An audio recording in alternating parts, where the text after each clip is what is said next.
이딴 쓰레기를 커피라고 내나? 당장 무릎 꿇어! 정소연이 소리치며 뜨거운 잔을 던졌습니다. 재벌집 둘째 며느리라는 지위를 앞세운 오만한 행동이었죠. 찰칵! 라떼가 직원의 손등을 덮치는 순간 비명, 화상, 그리고 침묵. 서울 강남 최고급 호텔 로비가 얼어붙었습니다. 하지만 구석의 회색 작업복 노인. 그의 눈빛에는 예상치 못한 분노가 가득했습니다. 오늘의 사연 지금 바로 시작합니다. 안녕하세요. 저는 올해 27살이 된 조은서라고 합니다.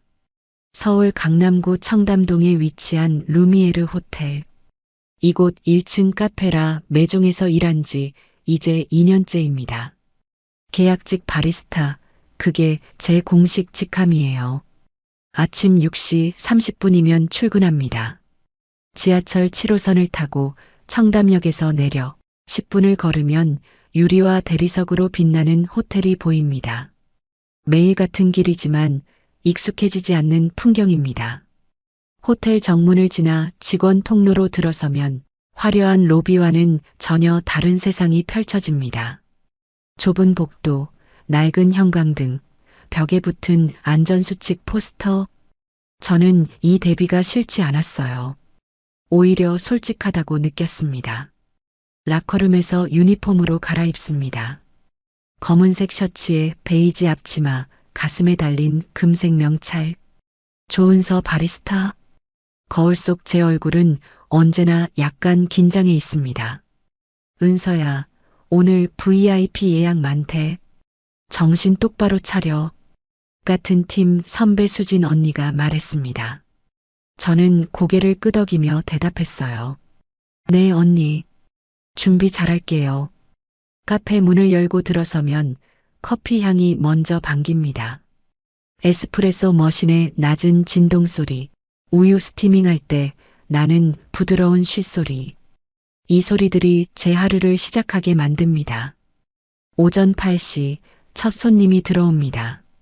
단골 할머니는 늘 아메리카노 한 잔을 주문하세요. 따뜻하게, 연하게 부탁해요. 저는 미소 지으며 고개 숙여 인사합니다. 네, 바로 준비해 드릴게요. 커피를 내리는 동안 문득 할아버지가 떠올랐습니다. 박기준, 제 외할아버지예요. 엄마를 일찍 여의고 아빠마저 사고로 잃은 후 저를 키워주신 분은 할아버지였습니다. 할아버지는 평생 이 호텔에서 일하셨어요. 전기 설비 관리, 수리, 점검. 눈에 띄지 않는 자리였지만 할아버지는 늘 당당하셨습니다. 은서야, 일이란 건 말이지 사람을 대하는 방식에서 시작하는 거란다. 어릴 적 할아버지 작업복 주머니에서 나온 낡은 호텔 배지가 기억납니다. 루미에르 호텔 신스 1987. 할아버지는 그 배지를 쓰다듬으며 말씀하셨죠. 이 집은 원래 사람 냄새 나는 곳이었어. 손님도 직원도 모두가 서로를 존중했지. 하지만 요즘은 좀 달라졌구나. 그 말의 의미를 당시엔 이해하지 못했습니다. 하지만 이곳에서 일하면서 조금씩 알게 됐어요. 고객 만족도, 매출, 효율. 그 숫자들 사이에서 사람은 점점 작아지고 있었습니다. 할아버지는 3년 전 정년퇴직을 하셨어요. 하지만 여전히 가끔 호텔에 들르십니다. 그냥 옛 동료들 얼굴이나 보러 왔다. 그렇게 말씀하시지만 저는 압니다. 할아버지가 이곳을 얼마나 사랑하시는지. 저는 대학을 졸업하고 이곳에 지원했어요. 할아버지는 처음엔 반대하셨습니다. 내가 왜 여기서 일하려고 하니? 더 좋은 곳도 많을 텐데. 하지만 저는 고집을 부렸습니다. 할아버지가 평생 일하신 곳이잖아요. 저도 이곳에서 배우고 싶어요. 사람을 대하는 방식, 일의 의미. 그런 걸 직접 느껴보고 싶어요. 할아버지는 한참을 저를 바라보시다가 결국 고개를 끄덕이셨습니다. 그래, 내 뜻이 그렇다면. 하지만 명심해라. 어떤 상황에서도 내 품격만은 지켜야 한다. 그 말이 무슨 의미인지 곧 알게 될 줄은 몰랐습니다. 오전 11시가 넘어가자 카페는 붐비기 시작했습니다. 예약 손님들이 하나둘 들어오고 주문이 끊이지 않고 이어졌습니다. 카페라떼 2잔, 아메리카노 하나요. 수진 언니가 주문을 외치면 저는 빠르게 손을 움직였습니다. 에스프레소를 추출하고 우유를 스티밍하고 라떼 아트를 그려 넣습니다. 하트 모양이 예쁘게 떠올랐어요. 그때였습니다. 카페 입구에서 날카로운 하이힐 소리가 들렸어요. 똑똑똑. 리듬감 있지만 어딘가 날카로운 소리. 한 여성이 들어왔습니다. 명품 브랜드 핸드백, 선글라스, 단정한 트위드 재킷. 하지만 그녀의 표정은 차가웠습니다. 수진 언니가 작게 속삭였어요. 저 손님 VIP 명단에 있는 분이야. 조심해서 응대해. 저는 고개를 끄덕이고 카운터로 다가갔습니다. 어서 오세요. 주문 도와드릴까요? 여성은 선글라스를 벗지 않은 채 메뉴판을 훑어봤습니다. 그리고 짧게 말했어요. 카페라떼. 뜨겁게. 네, 바로 준비해드리겠습니다. 저는 평소처럼 정성껏 커피를 내렸습니다. 에스프레소 샷을 추출하고 우유 거품을 부드럽게 만들어 천천히 부어 넣었어요. 하얀 하트가 갈색 위에 떠올랐습니다. 커피를 테이블로 가져갔습니다. 여성은 휴대폰을 보며 차갑게 앉아 있었어요. 라떼 나오셨습니다. 맛있게 드세요. 그녀는 고개도 들지 않았습니다. 저는 조용히 물러났어요. 하지만 몇 분 뒤 날카로운 목소리가 카페를 가득 채웠습니다. 이게 뭐야? 이딴 맛이? 심장이 철렁 내려앉았습니다. 모든 손님의 시선이 그녀에게 쏠렸고 저는 천천히 그녀의 테이블로 다가갔습니다. 죄송합니다. 어떤 부분이 불편하셨나요? 그녀는 컵을 들어 올리며 냉소를 지었습니다. 다시 만들어. 그리고 제대로. 공기가 무거워졌습니다. 수진 언니의 긴장한 눈빛이 느껴졌고 매니저는 멀찌감치 서서 이쪽을 바라보고 있었습니다. 저는 깊게 숨을 들이쉬며 대답했어요. 네, 바로 새로 준비해 드리겠습니다. 그때 카페 구석 자리에 앉아 계신 노신사가 조용히 이 모든 걸 지켜보고 계셨습니다. 회색 작업복, 낡은 모자. 그의 눈빛은 깊고 차분했습니다. 공기 속에 긴장이 팽팽하게 떠돌았습니다. 저는 알 수 없는 예감에 손끝이 떨렸어요. 오늘 하루가 평범하게 끝나지 않을 것 같았습니다. 저는 카운터로 돌아와 다시 커피를 만들기 시작했습니다. 손이 미세하게 떨렸어요.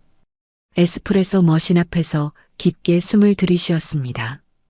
은서야, 괜찮아? 수진 언니가 작게 물었습니다. 저는 고개를 끄덕이며 대답했어요. 네, 괜찮아요. 하지만 괜찮지 않았습니다. 가슴속에서 무언가가 조여오고 있었어요. 원두를 갈고 에스프레소를 추출하고 우유를 다시 스티밍했습니다. 이번엔 온도를 더 정확하게 맞췄어요. 새 라떼를 들고 그녀의 테이블로 향했습니다. 주변 손님들의 시선이 따가웠어요. 조용한 속삭임들이 귓가를 스쳤습니다. 다시 만들어 드렸습니다. 온도와 농도를 조절했으니 이번엔 만족하실 거예요. 목소리가 생각보다 차분하게 나왔습니다. 하지만 손은 여전히 떨리고 있었어요. 정소연은 선글라스를 벗었습니다. 날카로운 눈빛이 저를 훑었어요. 그녀는 컵을 들어 한 모금 마셨습니다. 3초의 침묵. 그리고 그녀가 입을 열었습니다. 여전히 별로네. 심장이 쿵 내려앉았습니다. 어느 부분이 불편하신지 말씀해 주시면 다시 한번 조절해 드릴 수 있습니다. 저는 최대한 예의를 지키며 물었어요. 하지만 그녀의 표정은 더욱 차갑게 굳어졌습니다. 조절? 내가 뭘 안다고 조절을 해? 이딴 걸 커피라고 내놓고 있어? 목소리가 높아졌습니다. 카페 안의 모든 대화가 멈췄어요. 냉방기 소리만이 공간을 채웠습니다. 죄송합니다. 제가 다시 말을 끝내기도 전에 그녀가 컵을 집어들었습니다. 그리고 그 순간 뜨거운 라떼가 공중으로 날아왔습니다. 찰칵. 시간이 느리게 흘렀어요. 갈색 액체가 포물선을 그리며 제 손등 위로 쏟아졌습니다. 뜨거웠습니다. 너무 뜨거웠어요. 피부가 순식간에 붉게 변했습니다. 신음이 새어나왔지만 저는 소리 내지 않으려 애썼어요. 정소연은 냅킨으로 손을 닦으며 말했습니다. 이딴 계약직 주제에 손님한테 대드는 거야? 매니저 불러. 그녀의 목소리는 차갑고 단호했습니다. 저는 뜨거운 통증을 참으며 천천히 고개를 들었어요. 주변 손님들은 모두 시선을 피했습니다. 누구도 말하지 않았어요. 휴대폰을 보거나 커피를 마시거나 창밖을 바라볼 뿐이었습니다. 수진 언니는 멀리서 입술을 깨물고 있었어요. 하지만 다가오지 않았습니다. 다가올 수 없었던 거겠죠. 매니저 김태연이 빠른 걸음으로 다가왔습니다. 그는 정소연에게 먼저 고개를 숙였어요. 고객님, 대단히 죄송합니다. 어떤 불편을 드렸는지 말씀해 주시겠습니까? 정소연은 가방을 집어들며 일어섰습니다. 이런 수준의 서비스라면 VIP 라운지 쓸 이유가 없겠네요. 본사에 연락하겠어요. 그녀는 하이힐 소리를 내며 카페를 나갔습니다. 똑똑똑. 그 소리가 멀어진 뒤에도 귓속에서 계속 울렸습니다. 매니저는 저를 돌아보았어요. 그의 눈빛은 차갑게 식어 있었습니다. 조은서 씨 손 씻고 일단 휴게실로 가 있어요. 하지만 저는 지금은 말하지 마세요. 나중에 따로 얘기합시다. 그는 등을 돌렸습니다. 그리고 다른 손님들에게 미소를 지으며 말했어요. 손님 여러분, 불편을 드려 죄송합니다. 오늘 음료는 서비스로 제공해 드리겠습니다. 저는 화장실로 향했습니다. 손등은 계속 붉게 부풀어 오르고 있었어요. 찬물을 틀어 손을 씻었습니다.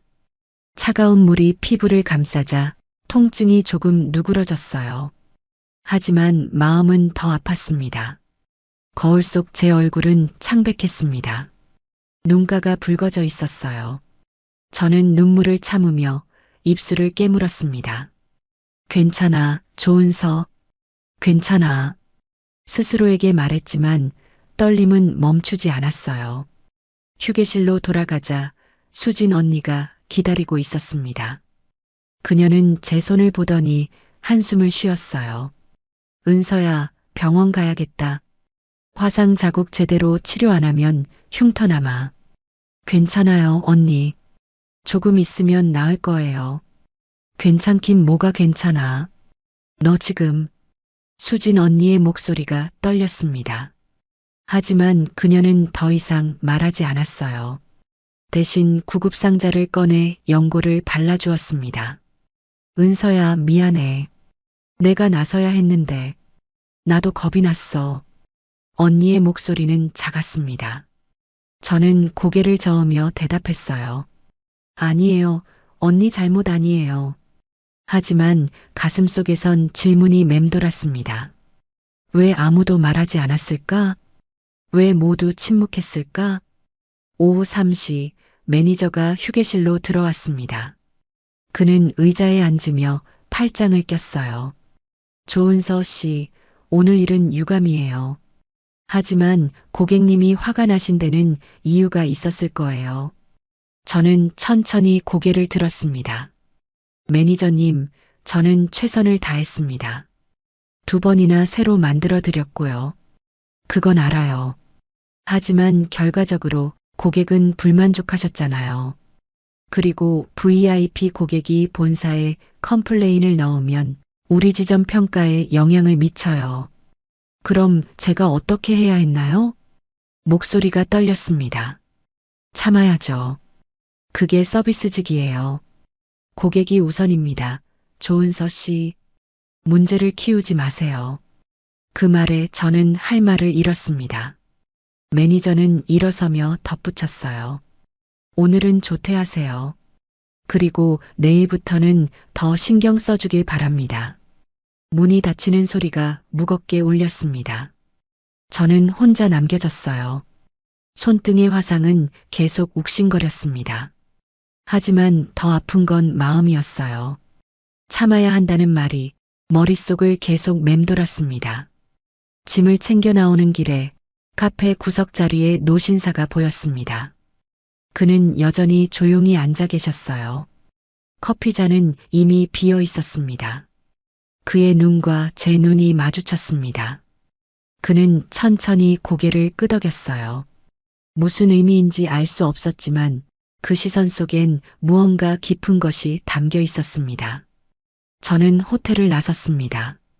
차가운 바람이 얼굴을 스쳤어요. 손등은 여전히 뜨겁게 달아올라 있었습니다. 퇴근길 지하철 안에서 생각했습니다. 참으면 되는 걸까? 이게 정말 옳은 걸까? 하지만 답은 나오지 않았어요. 그저 창밖의 어둠만이 빠르게 스쳐 지나갔습니다. 그날 밤 저는 잠들지 못했습니다. 손등의 통증보다 마음속 질문이 더 깊게 파고들었어요. 그리고 다음 날 아침 모든 것이 뒤바뀔 일이 시작되고 있었습니다. 다음 날 아침 출근길은 평소보다 무겁게 느껴졌습니다. 손등에 감긴 붕대가 자꾸 눈에 들어왔어요. 지하철 안에서 사람들의 시선이 신경 쓰였습니다. 호텔에 도착하자 분위기가 이상했어요. 직원들이 모여 수군거리고 있었습니다. 제가 지나가자 대화가 뚝 끊겼어요. 무슨 일이에요? 수진 언니에게 물었습니다. 언니는 휴대폰을 보여주었어요. 호텔 내부 익명 게시판. 새벽 4시에 올라온 글 하나가 보였습니다. 제목 고객에게 커피를 맞았습니다. 어제 1층 카페에서 일이 있었습니다. 손님이 제 손등에 뜨거운 커피를 부었습니다. 하지만 더 아픈 건 모두의 침묵이었습니다. 아무도 말하지 않았어요. 아무도 나서지 않았습니다. 이곳은 언제부터 이렇게 변했나요? 우리는 언제부터 사람이 아니라 숫자가 되어버린 걸까요? 글 아래엔 댓글이 폭주하고 있었습니다. 나도 비슷한 일 당했어. 참으라고만 하더라. VIP 고객한테는 뭐든 허용되는 거 아니냐? 이게 우리 현실이지. 어쩔 수 없어. 회사는 우릴 지켜주지 않아. 심장이 빠르게 뛰었습니다. 누가 올린 걸까? 저는 아무에게도 말하지 않았는데. 은서야, 이거 너 이야기 맞지? 수진 언니가 조심스럽게 물었습니다. 저는 고개를 끄덕였어요. 네. 하지만 제가 올린 건 아니에요. 그럼 누가 올린 거야? 모르겠어요. 라커룸으로 들어가 유니폼으로 갈아입었습니다. 손이 떨렸어요. 거울 속 제 얼굴은 더 창백해 보였습니다. 오전 10시 긴급팀 회의가 소집되었습니다. 카페 직원 전원이 휴게실에 모였어요. 매니저 김태연이 앞에 섰습니다. 다들 게시판 글 봤죠? 이런 식으로 내부 문제를 공론화하는 건 회사에 큰 해가 됩니다. 누가 올렸는지 아는 사람 있으면 말하세요. 침묵이 흘렀습니다. 아무도 입을 열지 않았어요. 조은서 씨, 이거 당신 이야기 맞죠? 매니저의 시선이 저를 향했습니다. 저는 천천히 고개를 들었어요. 네, 맞습니다. 하지만 제가 올린 건 아닙니다. 그럼 누가 올렸어요? 주변에 말한 사람 있어요? 아무에게도 말하지 않았습니다. 매니저는 한숨을 쉬었습니다. 어쨌든 이 글은 곧 삭제될 겁니다. 그리고 조은서 씨, 오늘 업무 끝나고 인사팀에 들러주세요. 가슴이 철렁 내려앉았습니다. 회의가 끝나고 다시 카페로 돌아왔습니다. 손님들의 주문을 받고 커피를 내리는 동안 머릿속은 복잡했어요. 점심시간 게시판 글이 삭제되었습니다. 하지만 직원들 사이에선 여전히 소문이 돌았어요. 복도에서 마주치는 사람들의 눈빛이 달랐습니다. 어떤 이는 동정 어린 시선을, 어떤 이는 불편한 표정을 지었어요. 하지만 아무도 직접 말을 걸지 않았습니다. 오후 3시 저는 병원에 다녀왔습니다. 의사는 화상 부위를 살피며 말했어요. 이도 화상이네요. 치료 잘 받으면 흉터는 남지 않을 겁니다. 하지만 며칠은 붕대를 유지하세요. 네, 감사합니다. 진단서를 받아들고 나왔습니다. 손에 든 하얀 종이가 무겁게 느껴졌어요. 호텔로 돌아와 인사팀 문을 두드렸습니다. 책상 앞에 앉은 인사팀장은 서류를 정리하고 있었어요. 조은서 씨 앉으세요. 저는 의자에 앉았습니다. 팀장은 파일을 하나 꺼냈어요. 어제 일에 대해 본사에서 보고가 들어왔습니다. VIP 고객의 불만 사항이었죠. 그리고 오늘 아침 익명 게시판 건까지. 죄송하지만 그 글은 제가 올린 게 아닙니다. 그건 중요하지 않아요. 문제는 회사 이미지에 타격이 갔다는 거예요. 팀장은 잠시 말을 멈췄습니다. 그리고 서류 한 장을 건넸어요. 조은서 씨, 계약 종료 통보서입니다. 세상이 멈춘 것 같았습니다. 계약 종료요? 제가 뭘 잘못했나요? 저는 최선을 다했습니다. 손님이 저한테 커피를 부은 건데 왜 제가 해고를 당해야 하나요? 목소리가 떨렸습니다. 팀장은 차갑게 대답했어요. 고객과의 충돌로 인한 이미지 손상, 그리고 내부 갈등 유발. 이 두 가지가 사유입니다. 계약직 근로자는 회사 사정에 따라 계약 종료가 가능합니다. 하지만 이건 부당합니다. 법적으로 문제 없어요. 다음 주 금요일까지 정리하시면 됩니다. 팀장은 더 이상 말하지 않았습니다. 저는 서류를 들고 일어섰어요. 복도로 나오자 다리에 힘이 풀렸습니다. 벽에 기대어 숨을 고르려 했지만 눈물이 먼저 쏟아져 내렸어요. 화장실로 들어가 거울 앞에 섰습니다. 붉어진 눈, 창백한 얼굴, 떨리는 입술. 거울 속 제 모습이 낯설게 느껴졌어요. 참으라고 했잖아, 조은서. 참으면 된다고 했잖아. 스스로에게 말했지만 목소리는 부서졌습니다. 퇴근 시간 짐을 챙기는데 수진 언니가 다가왔어요. 은서야, 들었어. 미안해. 내가 뭐라도 해줄 수 있으면 좋겠는데. 괜찮아요, 언니. 언니 잘못 아니에요. 은서야. 정말 괜찮아요. 거짓말이었습니다. 전혀 괜찮지 않았어요. 호텔을 나서는데 지하 주차장 쪽에서 익숙한 뒷모습이 보였습니다. 회색 작업복을 입은 노신사. 그는 작은 노트북을 들고 어딘가로 향하고 있었어요. 잠시 뒤 그는 CCTV 관제실 쪽으로 사라졌습니다. 이상하다는 생각이 들었어요. 하지만 저는 그냥 지나쳤습니다. 생각할 여유가 없었으니까요. 집으로 돌아가는 길 휴대폰이 울렸습니다. 할아버지였어요. 은서야, 저녁 먹었니? 아직이요, 할아버지. 그래, 할아버지 집으로 올래? 저녁 같이 먹자. 목소리가 평소보다 따뜻하게 느껴졌습니다. 저는 고개를 끄덕이며 대답했어요. 네, 할아버지. 지금 갈게요. 전화를 끊고 방향을 바꿨습니다.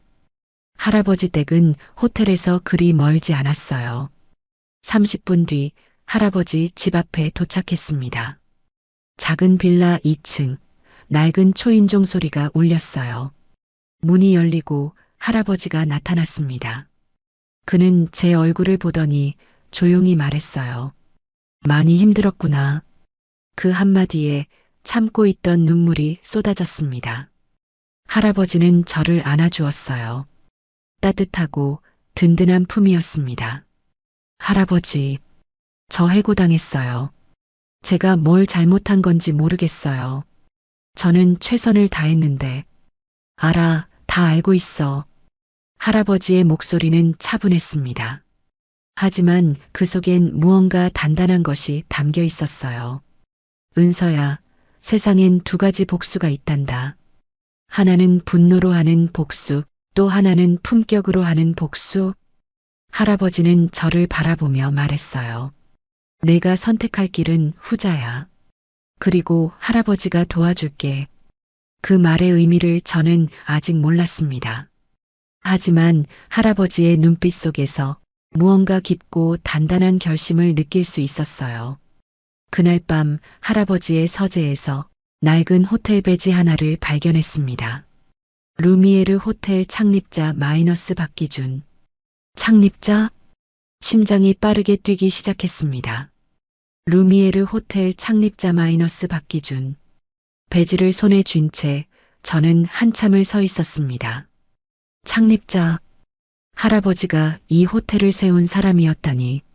머릿속이 하얗게 비었어요. 할아버지. 이게 대체. 거실로 나가자 할아버지는 소파에 앉아 계셨습니다. 낡은 앨범을 무릎 위에 올려놓고 천천히 사진을 넘기고 계셨어요. 앉아라, 은서야. 할아버지의 목소리는 평소보다 낮았습니다. 저는 할아버지 옆에 앉았어요. 앨범 속엔 오래된 흑백 사진들이 빼곡했습니다. 젊은 할아버지가 건물 앞에 서 있는 사진. 뒤로 보이는 간판엔 루미에르 호텔이라고 적혀 있었어요. 1987년이었지.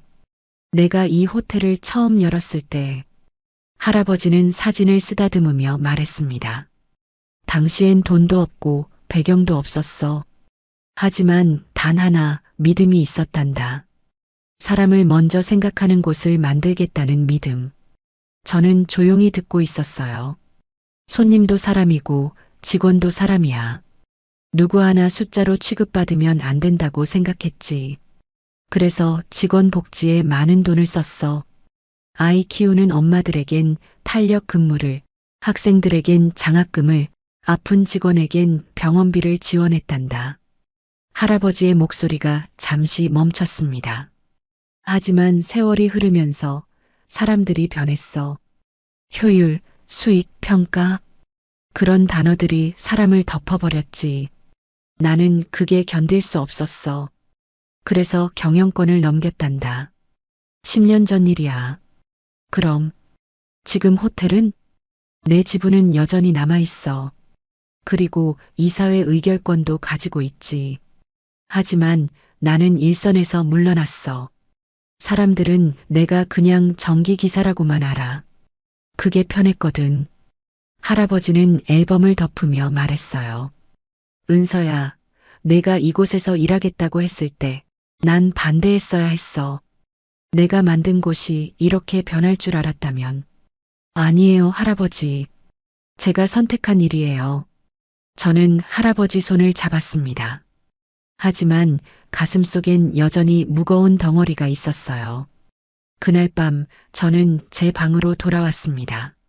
좁은 원룸, 창밖으로 보이는 서울의 야경.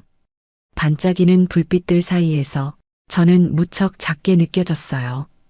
침대에 누워 천장을 바라봤습니다. 해고 통보서가 가방 속에 들어 있었어요. 꺼내 보지 않아도 그 차가운 글씨가 느껴졌습니다. 계약 종료. 그 두 단어가 제 인연을 지워버렸어요.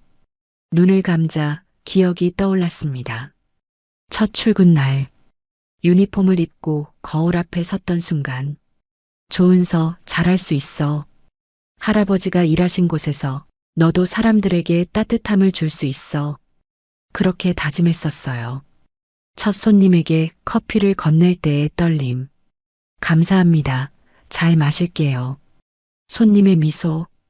그 순간이 너무 좋았어요. 아, 이래서 할아버지가 이 일을 사랑하셨구나. 하지만 시간이 지나면서 미소보다 불평이 더 많아졌습니다.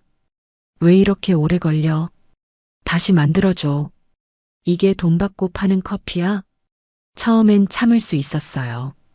손님이 불편하셨나 보다. 내가 더 잘하면 되겠지. 하지만 어느 순간부터 제 마음도 조금씩 달아갔습니다. 특히 정소영 같은 손님들. 그들은 저를 사람으로 보지 않았어요. 그저 서비스를 제공하는 기계. 잘못하면 교체하면 되는 부품. 그렇게 취급받았습니다. 그리고 결국 교체되었어요. 눈물이 흘러내렸습니다. 베개를 적시는 눈물을 저는 멈출 수가 없었어요. 내가 뭘 잘못한 거지? 왜 아무도 나를 지켜주지 않았을까? 나는 그저 일을 했을 뿐인데 질문들이 머릿속을 가득 채웠습니다. 하지만 답은 나오지 않았어요. 다음 날 아침 저는 침대에서 일어나지 못했습니다. 알람이 울렸지만 끌 힘조차 없었어요. 출근할 곳도 없었습니다. 창밖은 밝았지만 방 안은 어두웠어요. 커튼을 치지 않았는데도 빛이 들어오지 않는 것 같았습니다. 휴대폰이 울렸어요. 수진 언니였습니다. 은서야, 괜찮아? 오늘 출근 안 했다며? 언니, 저 해고됐어요. 뭐, 그게 무슨, 괜찮아요. 그냥, 좀 쉴게요. 전화를 끊었습니다. 그리고 다시 이불을 뒤집어 썼어요. 세상과 단절되고 싶었습니다. 아무도 보고 싶지 않았어요. 3일이 지났습니다. 저는 거의 밖에 나가지 않았어요. 배달 음식으로 끼니를 때웠고 대부분의 시간을 침대에서 보냈습니다. 할아버지가 여러 번 전화하셨지만 받지 않았어요. 할아버지한테 실망만 안겨드렸어. 할아버지가 사랑하신 곳에서 쫓겨났잖아. 그렇게 생각하니 더 부끄러웠습니다. 넷째 날 저녁, 문 앞에서 초인종이 울렸습니다. 은서야, 나다. 할아버지. 저는 천천히 일어나 문을 열었어요. 할아버지는 손에 보온병을 들고 계셨습니다. 미역국 끓였어. 먹어라. 할아버지는 아무 말 없이 부엌으로 들어가 그릇에 국을 담아주셨어요. 김이 모락모락 올라왔습니다. 먹어. 밥은 먹어야지. 저는 숟가락을 들었습니다. 뜨거운 국물이 목을 타고 내려갔어요. 그제야 눈물이 다시 나왔습니다. 할아버지, 죄송해요. 저 할아버지 실망시켰어요. 할아버지는 제 등을 토닥이며 말했어요. 아니야. 넌 아무 잘못도 하지 않았어. 잘못한 건 세상이야. 하지만 은서야, 기억해라.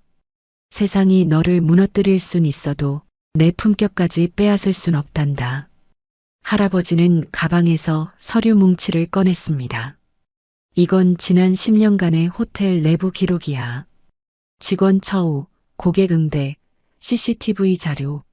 내가 조용히 모아둔 거지. 할아버지, 이걸 왜?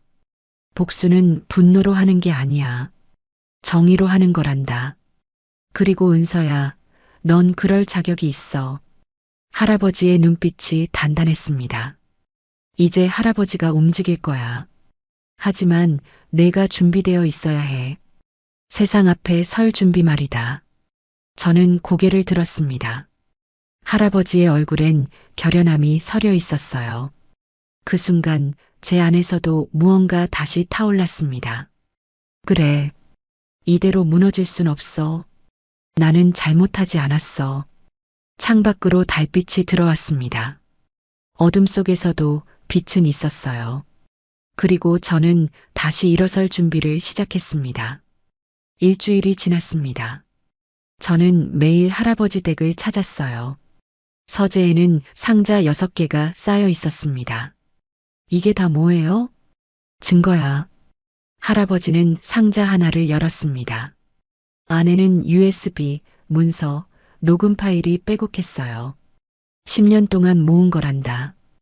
호텔이 어떻게 변해가는지, 사람들이 어떻게 다뤄지는지 모두 기록했어. 할아버지는 USB 하나를 꺼내 노트북에 꽂았습니다. 화면에 CCTV 영상이 떴어요. 날짜는 2년 전. 한 여성 직원이 복도에서 울고 있었습니다. 저 직원 기억나니? 아니요. 김미선. 객실 청소 담당이었어. VIP 고객이 물건을 잃어버렸다며 그녀를 도둑으로 몰았지. 결국 CCTV로 결백이 증명됐지만 그녀는 이미 그만뒀어. 화면이 바뀌었습니다. 또 다른 영상. 주방 직원이 바닥에 쓰러져 있었어요. 과로사 직전이었어. 3개월 연속 휴일 없이 일했거든. 회사는 보상금 주고 조용히 묻었지. 할아버지의 목소리는 차분했습니다. 하지만 그 안에 깊은 분노가 담겨 있었어요. 은서야, 내 사건은 시작일 뿐이야. 이 호텔엔 더 많은 이야기가 있어. 저는 화면을 바라보며 물었습니다. 할아버지는 왜 이제야 움직이세요? 때를 기다렸단다. 그리고 내가 나타났어. 내 손녀가 같은 일을 당하는 걸 보고 더는 참을 수 없었지. 할아버지는 서랍에서 파일 하나를 꺼냈어요. 표지엔 정소연이라고 적혀 있었습니다. 이 여자 조사해봤어. 파일을 펼치자 사진과 기록이 나타났습니다. 정소연 43세. 대기업 부회장 남편을 둔 재벌가 며느리. 루미에르 호텔 VIP 골드 등급 회원. 지난 3년간 호텔에서만 직원 관련 민원 7건. 모두 폭언, 갑질 관련이야. 하지만 매번 돈으로 덮었지. 기록을 읽으며 손이 떨렸습니다. 7건. 저 말고도 7명이 더 있었던 거예요. 그런데 재밌는 게 있어. 할아버지가 또 다른 서류를 꺼냈습니다. 정소연의 남편 강민호. 루미에르 호텔 지분 12%를 보유한 주주야. 그래서 호텔 측이 그녀를 함부로 못 건드렸던 거지. 그럼 제가 해고당한 것도 그래. 지분 때문이야. 민호가 압력을 넣었을 거야. 가슴속에서 무언가 끌어올랐습니다. 하지만 저는 목소리를 낮췄어요. 그럼 어떻게 해야 하나요? 할아버지는 미소를 지었습니다. 차갑고 단단한 미소였어요. 은서야, 세상엔 2가지 힘이 있단다. 돈의 힘, 그리고 진실의 힘. 돈은 일시적으로 진실을 덮을 수 있어. 하지만 진실은 결국 돈을 이긴다. 할아버지는 노트북을 켰습니다. 화면엔 법률 사이트가 떠 있었어요. 내일 변호사를 만날 거야. 노동법 전문 변호사. 그리고 언론인도 1명 섭외했어. 탐사보도 전문 기자지. 할아버지, 이게 다 저 때문에. 아니야. 이건 내 문제만이 아니야. 이건 이 호텔의 문제고 이 사회의 문제야. 누군가는 멈춰야 해. 할아버지는 제 어깨에 손을 올렸습니다. 은서야, 내가 용기를 내야 해. 세상 앞에 서야 한다. 무섭겠지만 할아버지가 옆에 있어. 저는 고개를 끄덕였습니다. 할게요. 할아버지. 그날 밤 저는 혼자 서류를 다시 읽었습니다. 정소연의 기록, 7건의 민원. 그 속엔 이름들이 있었어요. 김지원, 박수연, 이은지. 모두 20대 여성 직원들이었습니다. 그들도 저처럼 참았을까요? 그들도 저처럼 울었을까요? 휴대폰을 꺼내 검색했습니다. 정소연, 강민호. 기사가 몇 개 나왔어요. 자선 행사, 기부 소식, 화려한 파티. 하지만 댓글엔 다른 이야기가 있었습니다. 저 집 며느리 성격 진짜 별로래요. 친구가 그 집 일했는데 갑질 심하대요. 돈으로 다 덮더라. 익명의 증언들. 하지만 누구도 얼굴을 드러내지 않았어요. 다들 두려워했던 거죠. 저도 두려웠습니다. 하지만 이번엔 달랐어요. 할아버지가 옆에 계셨으니까요. 다음 날 오전, 할아버지와 함께 법무법인을 방문했습니다. 강남역 근처 높은 빌딩 15층, 법무법인 정의. 유리문을 열고 들어서자 차분한 분위기가 흘렀어요. 박기준 회장님, 어서 오세요. 변호사 이정민 38이 악수를 청했습니다. 회의실로 안내받았어요. 테이블 위엔 이미 서류가 정리되어 있었습니다. 조은서 씨 사건 검토해 봤습니다. 산업재해 신청 가능하고 부당해고 소송도 가능합니다. 그리고 정소연 씨 폭행건 형사고소도 가능해요. 변호사의 목소리는 명확했습니다. 다만 상대가 재벌가다 보니 언론 플레이가 필요합니다. 여론을 먼저 만들어야 해요. 할아버지가 고개를 끄덕였어요. 이미 준비했습니다. 할아버지는 USB를 건넸습니다. CCTV 원본, 녹음 파일, 내부 문서, 모두 합법적으로 취득한 자료입니다.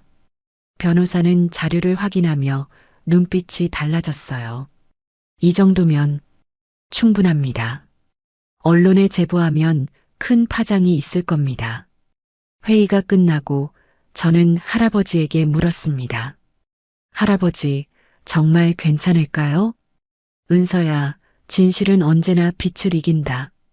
어둠이 아무리 깊어도 작은 촛불 하나면 충분해. 넌 그 촛불이야. 할아버지의 말이 가슴에 새겨졌습니다. 사흘 뒤 할아버지에게 전화가 왔습니다.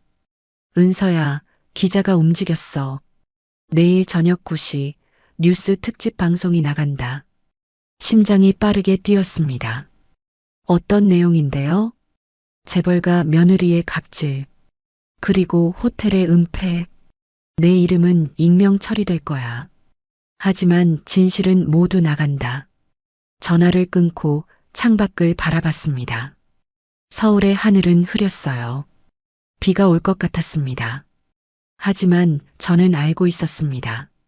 폭풍 전의 고요함이라는 걸. 내일이면 세상이 뒤집힐 거예요. 그리고 저는 그 중심에 서 있을 거예요. 두렵지만 피하지 않을 겁니다. 할아버지 말씀처럼 저는 촛불이 될 거니까요. 어둠을 밝히는 작은 불빛. 밤은 깊어갔습니다. 하지만 제 안에선 무언가 타오르고 있었어요. 다음 날 저녁 9시, 저는 할아버지 댁 거실에 앉아 있었습니다. TV 화면이 켜졌어요. KBC 뉴스 특집, 지금 시작합니다. 앵커의 목소리가 울려 퍼졌습니다. 오늘은 재벌가 갑질의 민낯을 들여다봅니다. 서울 강남의 한 특급 호텔에서 벌어진 충격적인 사건을 단독 취재했습니다. 화면이 전환되었어요. 모자이크 처리된 CCTV 영상. 하지만 상황은 선명했습니다. 여성이 컵을 집어 던지는 장면. 직원의 손등을 덮치는 뜨거운 액체. 그리고 주변의 침묵. 피해자 어 씨는 2도 화상을 입었지만 호텔 측은 오히려 그녀를 해고했습니다. 이유는 고객 불만족이었습니다. 기자의 목소리가 차갑게 이어졌어요. 더 충격적인 건 가해자의 신원입니다. 재벌 B그룹 부회장의 배우자 정모 씨로 밝혀졌습니다. 화면에 정소연의 뒷모습이 떴어요. 모자이크 처리되었지만 누구나 알 수 있었습니다. 정 씨는 지난 3년간 같은 호텔에서 7건의 갑질 민원이 접수됐으나 모두 금전 합의로 무마된 것으로 드러났습니다. 제 휴대폰이 울리기 시작했어요. 수진 언니, 동기들, 지인들. 은서야, TV 봤어? 이거 너 얘기 맞지? 하지만 저는 전화를 받지 않았습니다. 화면만 응시했어요. 취재진은 호텔 측의 입장을 물었으나 확인 중이라는 답변만 돌아왔습니다. 뉴스가 끝나자 SNS가 폭발했습니다. 실시간 검색어 1위. 재벌 갑질. 루미에르 호텔. 정소연. 댓글이 쏟아졌어요. 이게 2025년 대한민국의 현실이네요. 직원도 사람인데 왜 이렇게 취급하나요? 돈이 뭐길래 사람을 짓밟아도 되나요? 호텔은 왜 가해자 편만 들었죠? 할아버지는 조용히 TV를 끄셨습니다. 시작됐구나. 할아버지, 이제 어떻게 되는 거예요? 곧 알게 될 거야. 다음 날 아침, 루미에르 호텔 정문 앞은 아수라장이었습니다. 기자들이 몰려들었고 카메라 플래시가 끊임없이 터졌어요. 호텔 측은 긴급 기자회견을 열었습니다. 대표이사가 단상에 올랐어요. 저희 호텔은 해당 사건을 심각하게 받아들이고 있으며 내부 조사를 진행 중입니다. 피해 직원에게는 깊은 사과의 말씀을 전합니다. 하지만 기자들의 질문은 날카로웠습니다. 왜 가해자를 보호했습니까? 피해자를 해고한 이유는 무엇입니까? 재발 방지 대책은 있습니까? 대표이사는 땀을 닦으며 더듬거렸어요. 같은 시각, 강민호의 사무실도 긴장감이 흘렀습니다. 비서가 급하게 들어왔어요. 부회장님, 언론이 난리입니다. 부인 관련 기사가 계속 나오고 있습니다. 강민호는 차갑게 대답했습니다. 법무팀 움직여. 기사 차단하고 합의 진행해. 하지만 여론은 돈으로 막으면 돼. 그의 목소리엔 오만함이 배어 있었어요. 하지만 그는 아직 몰랐습니다. 이번 상대가 누구인지. 오후 3시 루미에르 호텔 이사회 긴급회의가 소집되었습니다. 대회의실에 주요 주주들이 모였어요. 강민호도 참석했습니다. 오늘 안건은 한 가지입니다. 최근 갑질 사건으로 인한 이미지 손실 그리고 대응 방안입니다. 대표이사가 말을 꺼냈어요. 강민호 이사님, 부인 관련 건인데요. 강민호는 팔짱을 끼며 말했습니다. 개인 문제를 회의에서 다루는 게 적절합니까? 긴장된 침묵이 흘렀어요. 그때 회의실 문이 열렸습니다. 회색 정장을 입은 노신사가 들어왔어요. 박기준. 하지만 이번엔 작업복이 아니었습니다. 단정한 정장, 금색 넥타이, 반짝이는 구두. 누구십니까? 회의 중인데. 대표이사가 말을 꺼내려는 순간 박기준이 명함을 꺼냈습니다. 루미에르 호텔 그룹 창립자 겸 명예회장. 박기준. 회의실이 얼어붙었습니다. 박 회장님? 대표이사의 목소리가 떨렸어요. 오랜만입니다, 여러분. 박기준은 상석에 앉았습니다. 10년 만에 이 자리에 앉게 되었군요. 유쾌하진 않지만 어쩔 수 없습니다. 강민호가 입을 열었어요. 회장님, 지금 이게 무슨... 닥치세요, 강 이사. 박기준의 목소리는 차가웠습니다. 당신 부인이 제 직원에게 무슨 짓을 했는지 당신도 모르지 않겠죠? 그리고 더 큰 문제는 당신이 제 손녀를 해고했다는 겁니다. 회의실이 술렁였어요. 손녀? 뭐? 조은서, 제 외손녀입니다. 모두의 시선이 흔들렸습니다. 박기준은 서류를 꺼냈어요. 저는 현재 이 호텔 지분 34%를 보유하고 있습니다. 최대 주주죠. 그리고 오늘 이 권한을 행사하려 합니다. 그는 서류를 테이블에 내려놓았어요. 첫째, 강민호 이사 보직 해임. 둘째, 정소연 씨 호텔 출입 영구 금지. 셋째, 피해 직원 조은서 복직 및 공개 사과. 넷째, 직원 인권 보호 규정 신설. 강민호의 얼굴이 하얗게 질렸습니다. 이건 부당합니다. 부당하다고요? 박기준은 천천히 일어섰습니다. 당신 부인이 제 손녀 손등에 뜨거운 커피를 부은 건 부당하지 않습니까? 제 손녀를 아무 이유 없이 해고한 건 부당하지 않습니까? 당신은 돈으로 모든 걸 덮을 수 있다고 생각했겠죠. 하지만 잊으셨나 봅니다. 이 호텔의 진짜 주인이 누군지. 박기준은 의결서에 서명했습니다. 의결합니다. 찬성하시는 분? 이사들이 하나둘 손을 들었어요. 결국 만장일치. 강민호는 의자를 박차고 일어섰습니다. 이건 끝이 아닙니다. 그렇겠죠. 하지만 시작은 끝났습니다.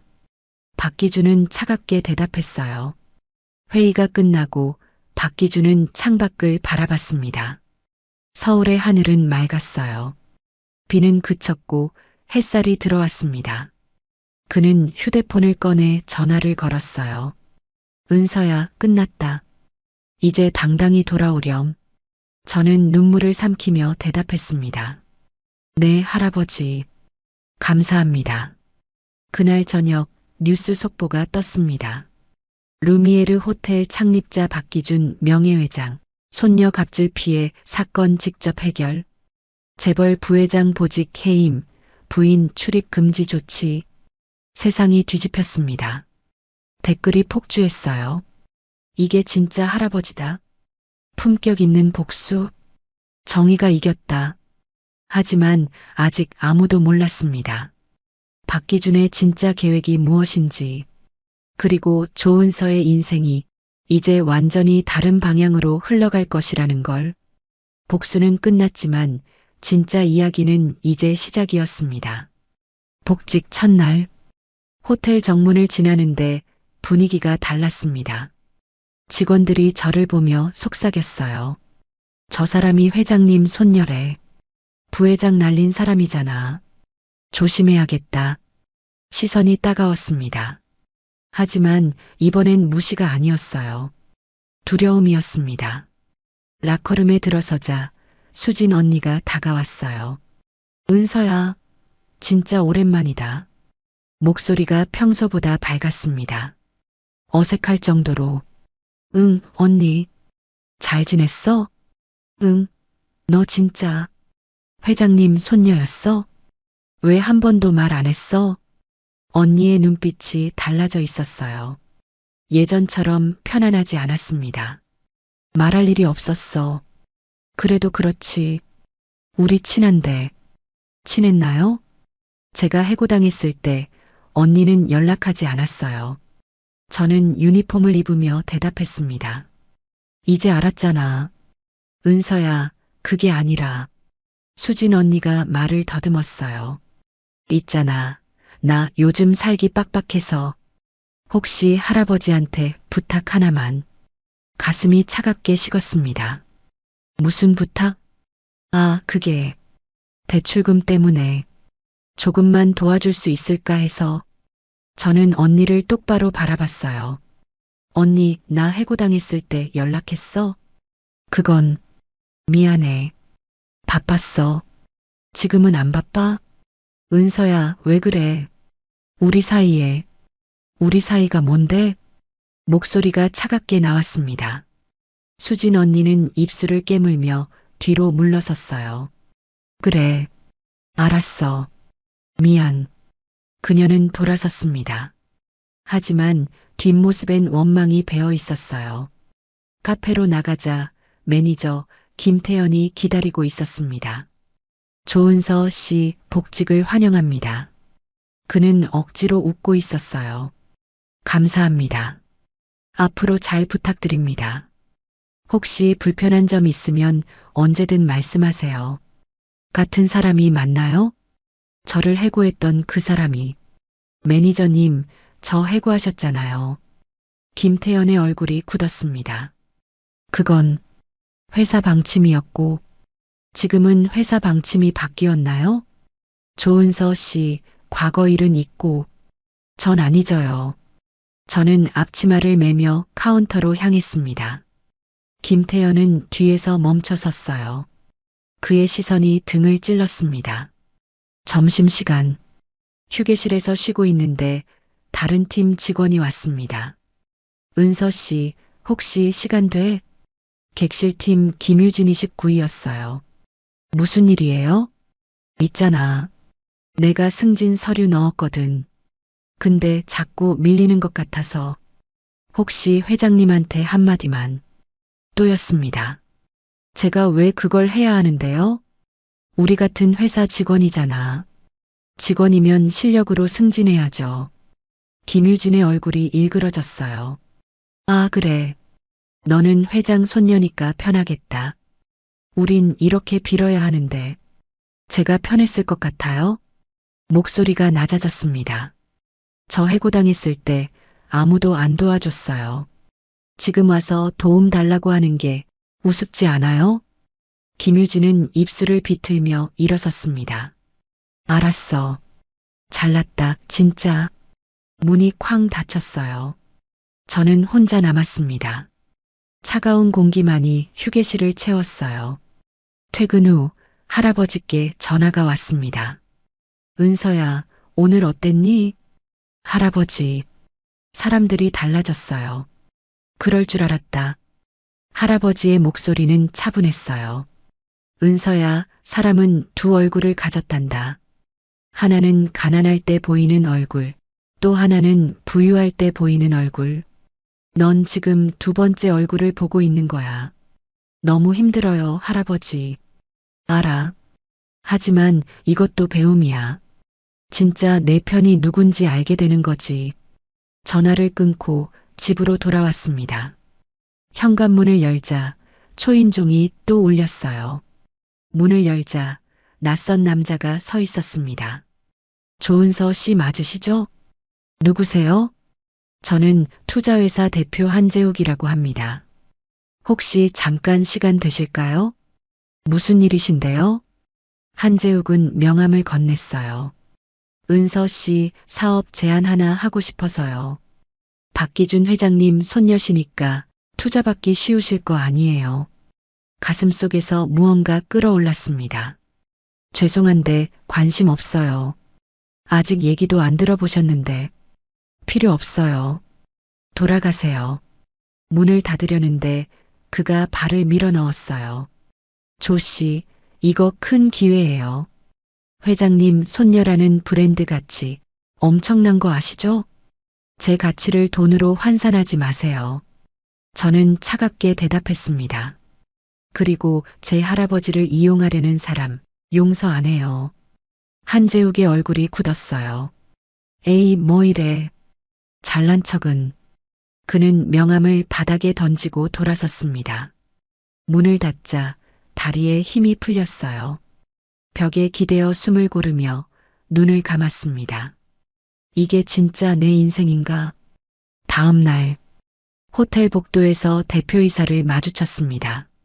조은서 씨, 잠깐 시간 될까요? 무슨 일이세요?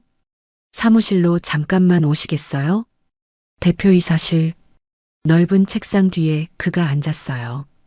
은서 씨, 회장님께서 당신을 아끼시니까 앞으로 회사 내 역할이 달라질 수 있어요. 무슨 말씀이세요? 예를 들면 이사직이라든가 경영 참여 같은 거요. 저는 고개를 저었습니다. 필요 없어요. 하지만 회장님 뜻이 할아버지 뜻이 아니에요. 당신 뜻이죠. 대표이사의 얼굴이 굳었어요. 조은서 씨, 이건 회사를 위해서요? 아니면 당신 자리를 지키기 위해서요? 뭐라고요? 저를 이용해서 할아버지 편에 서고 싶은 거잖아요. 대표이사는 입술을 깨물었습니다. 조은서 씨, 너무 순진하시네요. 이게 현실이에요. 회장 손녀라는 위치를 이용 못하면 당신만 손해예요. 그럼 손해보겠어요. 저는 일어서며 말했습니다. 전 그냥 조은서로 살 거예요. 회장 손녀 이전에 바리스타로요. 사무실을 나오며 복도가 텅 비어 보였어요. 사람들은 많았지만 모두 낯설게 느껴졌습니다. 그날 밤 할아버지께 전화했습니다. 할아버지, 전 그냥 평범하게 살고 싶어요. 그래, 은서야. 그게 맞아. 근데 사람들이 제게 자꾸 탐욕을 보이는구나. 네. 너무 힘들어요. 할아버지는 잠시 침묵하셨어요. 그리고 조용히 말씀하셨습니다. 은서야, 이제 내가 선택해야 해. 권력을 받아들일 건지 아니면 품격을 지킬 건지. 둘 다 가질 순 없나요? 있단다. 하지만 시간이 필요해. 그리고 배워야 해. 저는 창밖을 바라봤습니다. 서울의 야경은 여전히 화려했어요. 하지만 그 빛 뒤엔 어둠이 있었습니다. 사람들의 탐욕. 그것이 저를 둘러싸고 있었어요. 관계는 금이 가기 시작했습니다. 동료들은 거리를 두었고 가까이 오는 사람들은 뭔가를 원했어요. 진심은 어디에도 없었습니다. 하지만 저는 알고 있었어요. 이것도 지나갈 거라는 걸. 그리고 진짜 싸움은 이제부터라는 걸. 복직 2주 후 법무법인 정의에서 연락이 왔습니다. 은서 씨, 정소연 씨 측에서 합의 제안이 들어왔어요. 변호사 이정민의 목소리였어요. 합의요? 네. 5천만 원 제시했습니다. 대신 형사고소 취하와 언론 침묵 조건이에요. 저는 잠시 생각했습니다. 5천만 원. 적지 않은 돈이었어요. 하지만 거절할게요. 예상했어요. 그럼 소송 진행할게요. 다음 주 화요일 첫 재판입니다. 전화를 끊고 할아버지께 말씀드렸어요. 할아버지, 합의 제안 거절했어요. 잘했다, 은서야. 돈으로 해결되는 건 진짜 정의가 아니야. 할아버지는 차를 따라주시며 말했습니다. 이제부터 힘들 거야. 법정은 전쟁터란다. 하지만 넌 혼자가 아니야. 다음 주 화요일 서울중앙지방법원. 저는 검은색 정장을 입고 법정에 섰습니다. 방청석엔 기자들이 가득했어요. 카메라 플래시가 터졌습니다. 재판장이 입장하며 법정이 조용해졌어요. 상해 및 부당해고 사건, 피고인 정소연, 강민호, 원고 조은서. 재판장의 목소리가 울렸습니다. 정소연이 들어왔어요. 검은색 선글라스, 명품 핸드백. 하지만 표정은 굳어 있었습니다. 그녀 옆엔 변호사 3명이 따라왔어요. 강민호도 입장했습니다. 정장 차림이었지만 얼굴은 창백했어요. 원고 측 입장 진술하세요. 이정민 변호사가 일어섰습니다. 원고 조은서는 2025년 9월 12일 루미에르 호텔 카페에서 근무 중 피고인 정소연으로부터 폭행을 당했습니다. 뜨거운 커피를 손등에 투척당해 2도 화상을 입었습니다. 이정민은 증거 자료를 제출했어요. 진단서, CCTV 영상, 목격자 진술서 모두 제출합니다. 화면에 CCTV 영상이 재생되었습니다. 정소연이 컵을 던지는 장면, 제 손등을 덮치는 뜨거운 액체, 얼어붙은 침묵, 방청석에서 탄식이 흘러나왔어요. 또한 원고는 이 사건 이후 정당한 사유 없이 해고당했습니다. 피고인 강민호의 압력에 의한 것으로 명백한 부당해고입니다. 정소연 측 변호사가 일어섰습니다. 재판장님, 피고인은 당시 심신미약 상태였으며 고의성이 없었습니다. 단순 실수였습니다. 실수? 이정민이 반박했어요. CCTV를 보시면 명확합니다. 피고인은 의도적으로 컵을 들어 원고를 향해 던졌습니다. 실수가 아닙니다.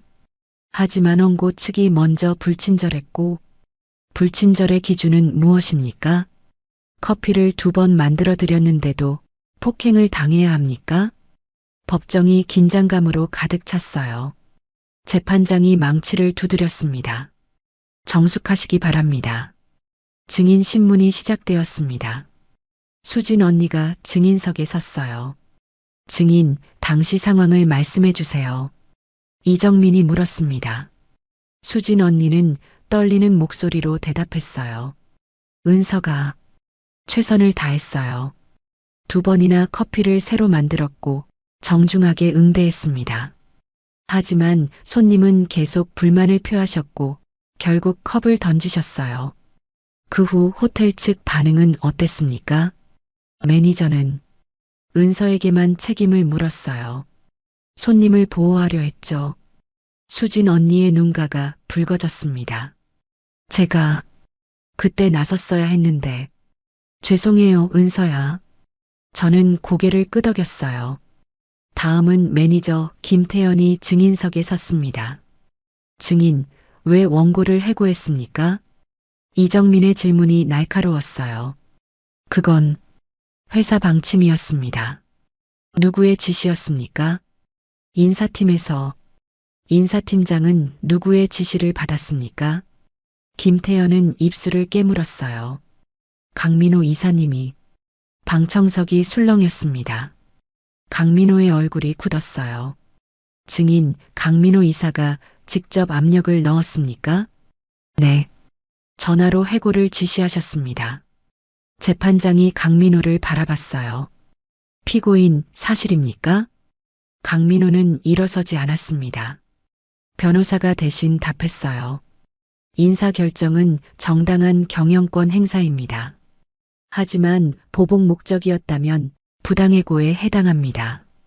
이정민이 반박했어요. 재판은 3시간 동안 이어졌습니다. 증거 검토, 증인 신문, 쟁점 정리. 모든 과정이 치밀하게 진행되었어요. 마지막 최후 진술. 이정민이 일어섰습니다. 재판장님, 이 사건은 단순 폭행이 아닙니다. 권력을 가진 자가 약자를 어떻게 다루는지 그 민낯을 보여주는 사건입니다. 원고는 단지 자신의 일을 했을 뿐입니다. 하지만 그 대가로 화상을 입고 일자리를 잃었습니다. 이것이 정의입니까? 법은 약자를 보호해야 합니다. 엄정한 판결을 부탁드립니다. 재판장은 고개를 끄덕이며 기록을 정리했어요. 오늘 재판은 여기까지입니다. 선고는 2주 후 진행됩니다. 망치 소리가 울렸어요. 법정을 나서는데 기자들이 몰려왔습니다. 은서 씨, 소감 한마디 해주세요. 합의 거절하신 이유는 뭡니까? 저는 마이크 앞에 섰습니다. 저는 돈을 원하는 게 아닙니다. 진심 어린 사과와 다시는 이런 일이 없길 바랄 뿐입니다. 목소리는 떨렸지만 단호했어요. 2주 후 선고 공판. 법정은 또다시 10,000원이었습니다. 재판장이 판결문을 읽기 시작했어요. 피고인 정소연 상해죄로 벌금 500만 원, 피해자에게 치료비 및 위자료 3천만 원 지급. 그리고 공개 사과를 명한다. 정소연의 얼굴이 하얗게 질렸습니다. 피고인 강민호, 부당해고, 교사 혐의로 벌금 1천만 원, 원고에게 해고, 기간 임금 전액 배상, 그리고 복직 명령을 취소한 것에 대한 사과. 강민호는 고개를 떨구었어요. 또한 노동청의 사건을 이첩하며 루미에르 호텔에 대한 특별 감사를 권고한다. 재판장의 망치가 내려졌습니다. 이상 선고를 마칩니다. 법정 밖. 정소연이 기자들에게 둘러싸였어요. 사과 한마디 해주세요. 반성하십니까? 정소연은 선글라스를 벗었습니다. 눈가가 붉어져 있었어요. 조은서 씨께 진심으로 사과드립니다. 제가 잘못했습니다. 목소리가 떨렸습니다. 처음으로 진심이 느껴졌어요. 하지만 저는 고개만 끄덕였습니다. 용서는 아직이었습니다. 그날 저녁, 노동청에서 루미에르 호텔 특별 감사가 시작되었습니다. 직원 처우, 근로환경, 복지제도, 모든 것이 점검되었어요. 한 달 후, 호텔 로비에 새 현수막이 걸렸습니다. 직원 인권 보호 헌장. 고객도 소중하지만 직원도 소중합니다. 박기준 회장은 전 직원 앞에서 말했어요. 이 호텔은 사람이 먼저입니다. 다시는 누구도 부당한 대우를 받지 않을 것입니다. 이것이 우리의 약속입니다. 직원들이 박수를 쳤어요. 진심 어린 박수였습니다. 저는 그 속에서 비로소 숨을 쉴 수 있었어요. 정의는 더뎠지만 결국 왔습니다. 그리고 세상은 조금씩 바뀌고 있었어요. 판결 이후 정소연의 집, 청담동 펜트하우스, 거실은 텅 비어 있었습니다. 가구는 그대로였지만 사람은 없었어요. 시어머니는 시골로 내려갔고 남편 강민호는 회사 기숙사에 머물렀습니다. 정소연은 혼자였어요. 소파에 앉아 창밖을 바라봤습니다.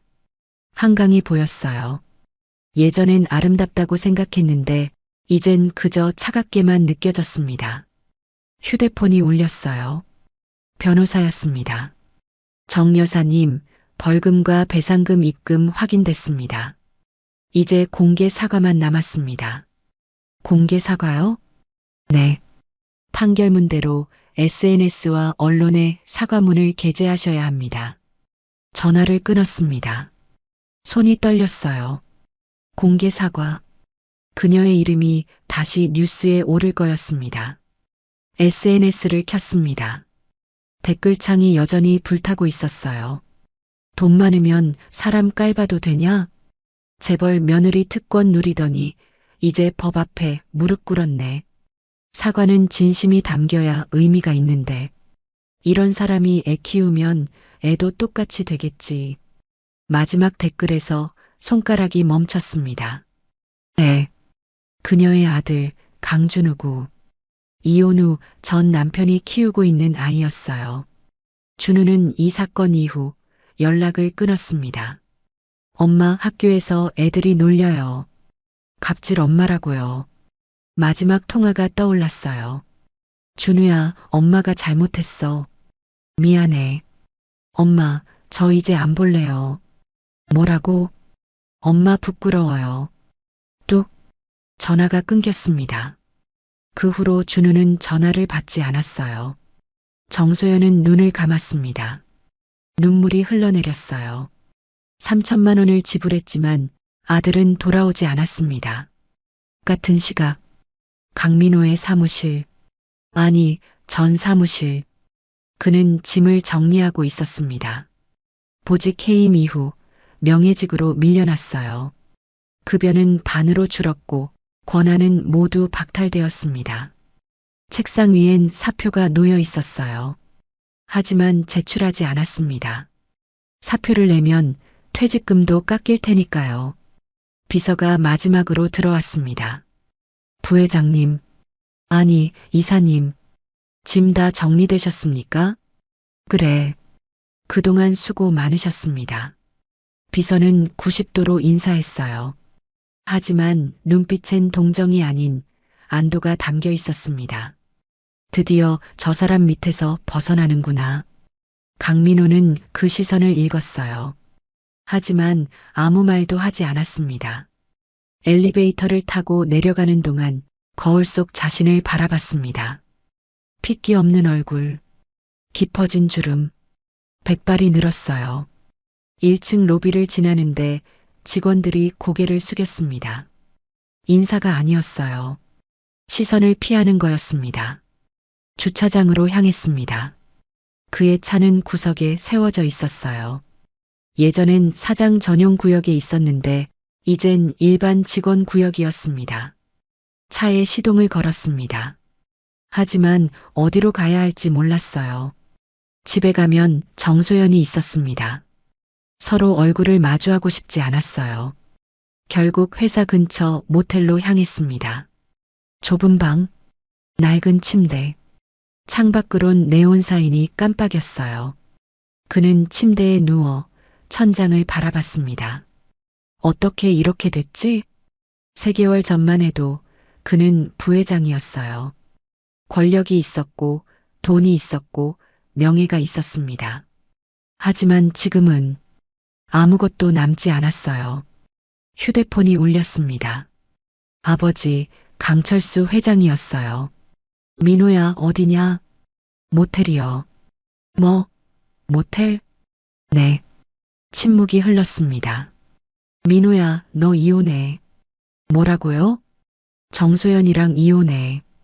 그 여자 때문에 우리 집안 망신당했어. 당장 이혼 서류 준비해. 아버지, 말대꾸하지 마. 너도 책임 있어. 왜 그때 부인 말리지 않았어? 그건 변명하지 마. 이번 주 안으로 정리해. 뚝. 전화가 끊겼습니다. 강민호는 휴대폰을 내려놓았어요. 손이 떨렸습니다. 이혼. 결혼 5년 만이었어요. 사랑해서 결혼한 건 아니었습니다. 집안끼리 맞춰진 결혼이었어요. 하지만 그래도 함께 살았던 시간이 있었습니다. 이젠 그것마저 끝나는 거였어요. 한 달 후, 이혼 조정이 성사되었습니다. 법원 복도에서 정소연과 마주쳤어요. 그녀는 더 마른 것 같았습니다. 볼이 푹 꺼졌고 눈가엔 다크서클이 짙었어요. 잘 지내요? 정소연이 먼저 말을 꺼냈습니다. 그냥 그래. 미안해요, 민호 씨. 쟤 때문에 이렇게 됐죠. 강민호는 고개를 저었어요. 당신만의 잘못은 아니야. 나도 잘못했어. 준우, 연락 받았어요? 아니, 두 사람 모두 침묵했습니다. 준우가 제일 미안해요. 그 애한테 엄마라고 불릴 자격이 없는 것 같아요. 정소연의 목소리가 떨렸어요. 나도 마찬가지야. 아빠 자격이 없지. 이혼 서류에 도장을 찍고 나왔습니다. 정소연은 홀로 택시를 탔어요. 강민호는 멀어지는 택시를 바라봤습니다. 그리고 중얼거렸어요. 돈은 있었는데 가족은 없었구나. 3개월 후 정소연은 청담동 집을 팔았습니다. 재판 비용, 벌금, 배상금 모두 합치면 1억이 넘었어요. 집을 팔아도 빚이 남았습니다. 그녀는 경기도 외곽의 작은 원룸으로 이사했어요. 10평도 안 되는 공간. 창밖엔 공장 굴뚝이 보였습니다. 예전과는 완전히 다른 세상이었어요. 첫날 밤, 정소연은 바닥에 앉아 짐을 풀었습니다. 상자 속엔 사진 한 장이 있었어요. 준우의 사진. 7살 때 찍은 것이었습니다. 환하게 웃고 있는 얼굴. 엄마. 그때의 목소리가 들리는 것 같았어요. 정소연은 사진을 가슴에 안았습니다. 눈물이 멈추지 않았어요. 준우야. 미안해. 엄마가 정말 미안해. 강민호도 비슷했습니다. 회사를 그만두고 작은 사무실을 차렸어요. 컨설팅 회사. 하지만 일감은 거의 없었습니다. 갑질 부회장이라는 꼬리표가 따라다녔으니까요. 계좌엔 돈이 점점 줄어들었어요. 재판 비용, 벌금, 생활비. 한때 수십억을 굴리던 그가 이젠 월세 걱정을 하게 되었습니다. 어느 날 밤, 강민호는 혼자 소주를 마셨어요. 편의점 플라스틱 테이블. 차가운 바람이 불었습니다. 이게 내 인생인가? 중얼거림이 허공에 흩어졌어요. 옆 테이블의 젊은 직장인이 말했습니다. 아저씨, 힘드세요? 저도 오늘 상사한테 개욕 먹었어요. 강민호는 그를 바라봤어요. 상사가 어떤 사람인데? 진짜 꼰대예요. 직원을 사람 취급도 안 해요. 강민호는 쓴웃음을 지었습니다. 그랬구나. 힘들겠네. 아저씨는요? 나도 비슷했어. 그래서 벌 받은 거지. 강민호는 소주잔을 비웠어요. 차가운 액체가 목을 타고 내려갔습니다. 하지만 속은 더 차가웠어요. 6개월 후, 정소연은 작은 카페에서 일하기 시작했습니다. 시급 1만 원. 하루 8시간 일하면 8만 원이었어요. 허리는 아팠고 발은 부었습니다. 하지만 참았어요. 어느 날 손님 하나가 불평했습니다. 이게 뭐야? 커피가 이래? 순간 정소연의 손이 멈췄어요. 예전의 자신이 떠올랐습니다. 루미에르 호텔. 좋은서. 던진 커피 한 잔. 죄송합니다. 다시 만들어 드릴게요. 정소연은 고개를 숙였습니다. 진심을 담아서. 손님은 투덜거리며 앉았어요. 정소연은 조용히 커피를 다시 내렸습니다. 에스프레소를 추출하고 우유를 스티밍하고 정성껏 라떼아트를 그려 넣었어요. 다시 나왔습니다. 맛있게 드세요. 손님은 한 모금 마시고는 고개를 끄덕였습니다. 이제야 맛있네. 정소연은 미소 지었어요. 쓰디쓴 미소였지만 진심이 담겨 있었습니다. 퇴근 후 정소연은 원룸으로 돌아왔어요. 우편함에 편지 한 통이 있었습니다. 준우의 학교에서 온 것이었어요. 떨리는 손으로 편지를 열었습니다. 엄마, 저 잘 지내요. 아빠랑 할머니랑 살고 있어요. 엄마 보고 싶지만 아직은 힘들어요. 하지만 언젠가 다시 만날 수 있겠죠? 엄마가 바뀌면요. 편지 끝엔 준우의 사진이 들어 있었어요. 학교 운동회에서 찍은 것 같았습니다. 환하게 웃고 있었어요. 정소연은 사진을 가슴에 안았습니다. 그래, 준우야. 엄마 바뀔게. 꼭 다시 만나자. 눈물이 흘러내렸지만 이번엔 희망이 섞여 있었어요. 돈은 잃었고 지위는 사라졌습니다. 하지만 아직 가족을 되찾을 시간은 남아 있었어요. 그것만으로도 충분했습니다. 1년 후, 루미에르 호텔 1층 카페라 메종. 저는 오늘도 아침 6시 30분에 출근했습니다. 하지만 이젠 달랐어요. 유니폼이 바뀌었습니다. 검은색 셔츠 대신 베이지색 셔츠. 가슴엔 새 명찰이 달려 있었어요. 조은석 카페 매니저. 거울 속 제 얼굴은 예전보다 밝았습니다. 카페 문을 열고 들어서자 커피 향이 반겼어요. 하지만 이젠 혼자가 아니었습니다. 새로 들어온 신입 바리스타 3명이 열심히 준비하고 있었어요. 은서님, 좋은 아침이에요. 응, 좋은 아침. 오늘도 화이팅? 저는 미소 지으며 대답했습니다. 벽에는 새로운 문구가 걸려 있었어요. 고객도 소중하지만 직원도 소중합니다. 우리는 서로를 존중합니다. 할아버지가 직접 쓰신 글귀였습니다. 오전 10시, 단골 할머니가 들어오셨어요. 은서야, 오늘도 아메리카노 부탁해. 네, 할머니. 바로 준비해 드릴게요. 커피를 내리는 동안 신입 직원이 물었습니다. 매니저님, 저 할머니 매일 오시나요? 응. 3년째 오고 계셔. 할아버지께서도 잘 아시는 분이야. 대단하시다. 단골이시네요. 단골이 아니야. 가족이지. 저는 웃으며 대답했어요. 커피를 할머니께 건네며 잠깐 앉았습니다. 할머니, 요즘 어떠세요? 응, 좋아. 이 카페 분위기가 많이 좋아졌더라. 예전엔 좀 차가웠는데 이젠 따뜻해. 감사합니다. 저희가 노력하고 있어요. 은서야, 넌 참 잘 컸어. 할아버지가 자랑스러워 하시겠다. 할머니의 말에 가슴이 따뜻해졌어요. 점심시간. 할아버지가 카페에 들르셨습니다. 회색 정장 대신 편한 니트 차림이었어요. 할아버지, 어서 오세요. 은서야, 바쁘구나. 아니에요. 앉으세요. 커피 드릴게요. 할아버지는 구석 자리에 앉으셨어요. 예전 그 자리였습니다. 제가 처음 커피를 맞았던 날 조용히 지켜보셨던 그 자리.